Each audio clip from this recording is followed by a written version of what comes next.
Hello friends मु अभिजीत स्वागत करुछि मो यूट्यूब चैनल एडी कम्युनिकेशन को। लास्ट वीडियो रे आमे देखिथिले घरे बसी निज निज मोबाइल रु नुआ वोटर कार्ड केमिति अप्लाई करिवे। एबे आसंतु जानिबा आमे अप्लाई करिथिबा वोटर कार्ड रो स्थिति एवं एको केमिति डाउनलोड करिवे। निज निज मोबाइल रे क्रोम ब्राउजर को जाई वोटर ईसीएस टाइप करंतु। जदि आपण सुभद्रार प्रथम किस्ती पाई नांती, सुभद्रार तृतीय पर्याय रे प्रथम किस्ती नवेम्बर 24 रे आसीबो। वोटर ईसीएस टाइप कर सारला परे वोटर इलेक्शन कमिशन रे क्लिक करंतु। लॉगिन पेज को गला परे सेथिरे दिया जाइथिबा मोबाइल नंबर, पासवर्ड एवं कैप्चा कोड फिल करंतु।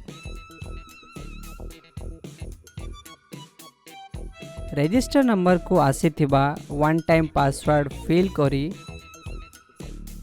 वेरीफाई एंड लॉगिन रे क्लिक करंतु। वोटर सर्विस पोर्टल ओपन होला परे ट्रैक एप्लीकेशन स्टेटस रे क्लिक करंतु। ट्रैक एप्लीकेशन स्टेटस रे reference number and state select करी सबमिट करंतु।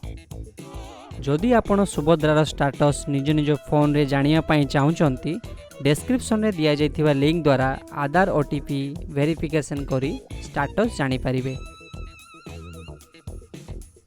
रेफरेंस नंबर विषय रे जानिबा पई तोळे दिया जाइथिबा लिंक रे क्लिक करंतु।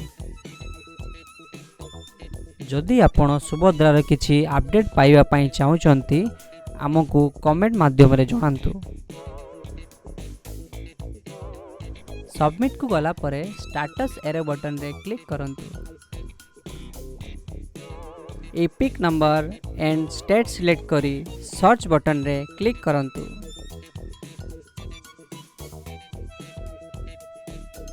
सेंड ओटीपी द्वारा वेरीफाई करंतु।